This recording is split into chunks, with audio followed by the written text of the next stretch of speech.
Hello watch enthusiasts. Today I bring you a really beautiful piece from Omega. This is the Omega Speedmaster first Omega in space. Now before I begin I'm going to talk you through the history of this watch and how it's different to some other Speedmasters. So it's based on a watch from 1962 worn in the Sigma 7 space mission by Wally Schirra, a particular astronaut, and as you can see this watch bears perfect resemblance, apart from one of the hands, to the original. Now the watch is 39.7mm across, and that's across at its narrowest point.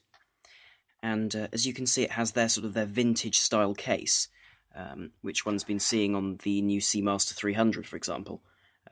Albeit this one has narrower lugs at 19 mils.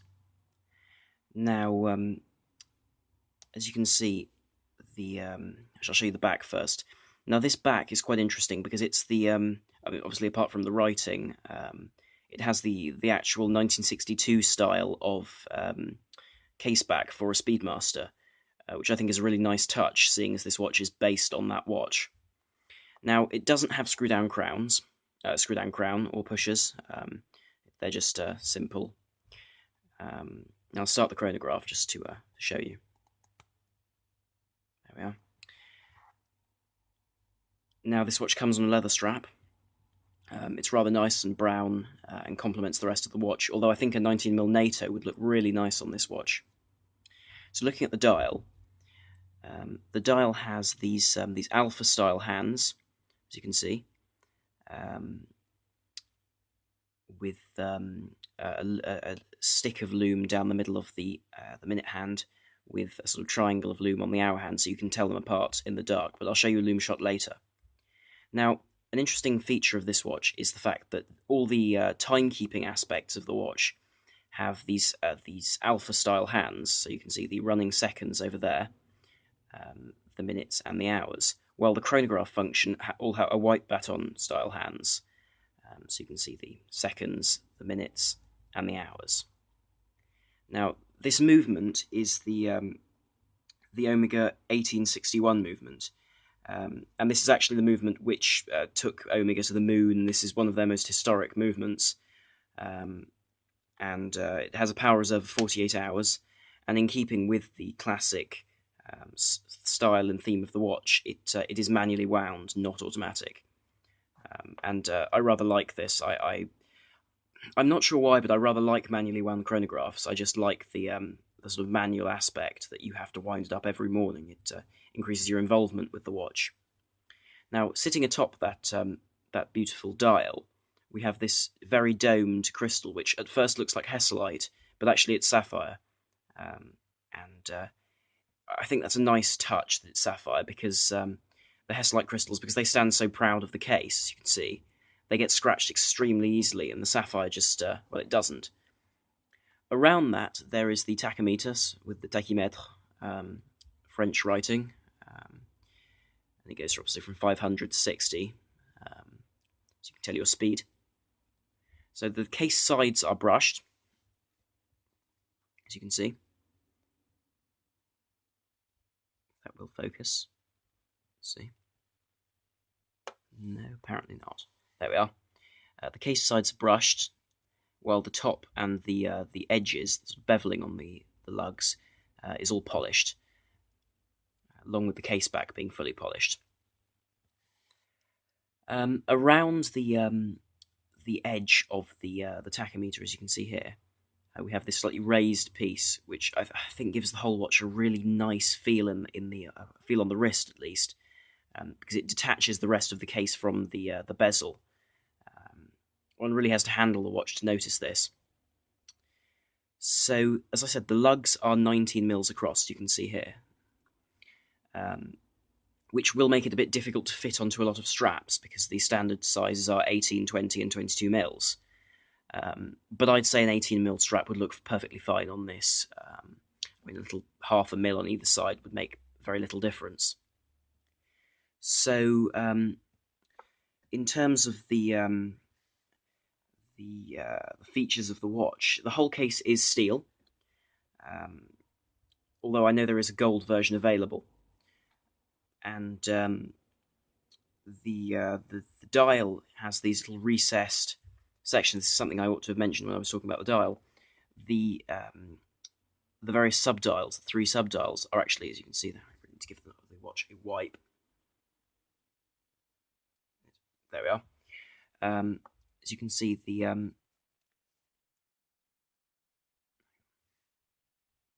we are.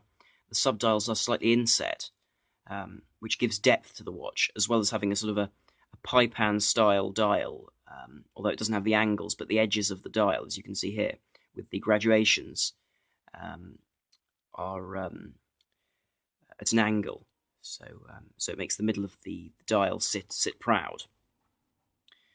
Also, the Omega logo disappears in certain lights because, of course, it's just a piece of steel with all the rest just printed.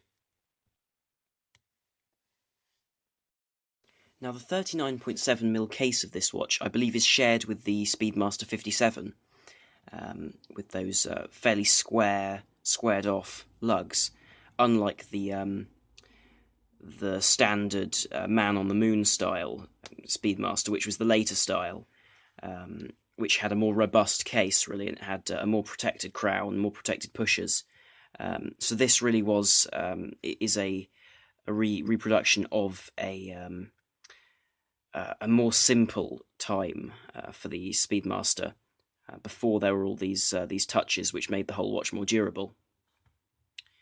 Now the water resistance on this watch is only 50 meters as opposed to the 100 meters of the man on the moon, and though this is less, I wouldn't say it's a disadvantage in any way, because frankly, who is actually going to swim with as pretty a piece as this? I mean, a Seamaster, for example, is designed for swimming, whereas this is, it's not. It's designed for space. So yes. Now, the 1861 movement is an interesting piece because I believe most of the other Speedmasters on the market have automatic movements these days. So the manually wound ones really are I think they're more sought after. Collectors tend to prefer them. Now, in terms of the chronograph, I've had it running for a bit. Now, the beauty of this is the reset. So if I press this, stop it, resets in just a click.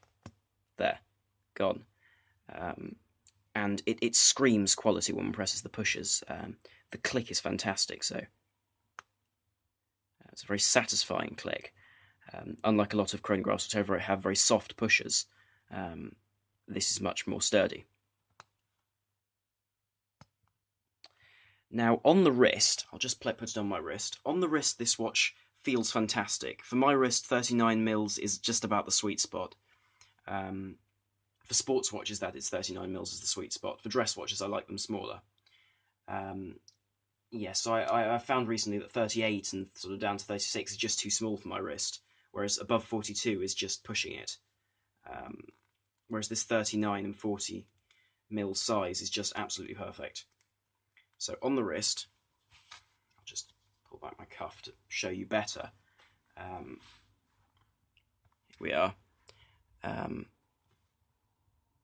whole watch sits quite proud of the wrist, but because most of that height is the crystal, it'll slip under a sleeve very easily. And on that leather strap, it can easily be worn with a suit without looking out of place in any way. Now the pushers are easily accessible. Let's get around there for you.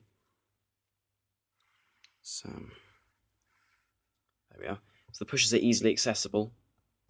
They can be easily pushed like so.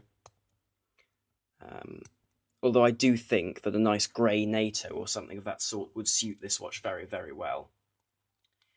Now, in terms of the strap, this brown leather strap, it's just the kind of leather I like. It's that sort of slightly thick. It's very similar to the strap I had on the Longines Conquest, which I showed you.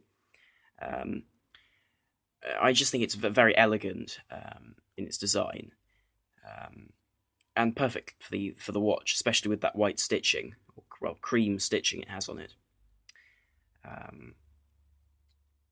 Yes, and so it's an official Omega. And the buckle is a very simple Omega buckle. nice, but nothing special. Now this whole watch is loomed, so that's on the indices and the hands. So I shall show you a loom shot just now. So I'll just charge it up with a torch. I'll just turn out the lights to do that. Now while I'm doing this, it is probably best to say that the crystal does have an anti-reflective coating, but it's just on the inside. Omega probably weren't too keen on putting it on the full, on the outside as well, due to that doming on the crystal. Let's see, nice and charged up.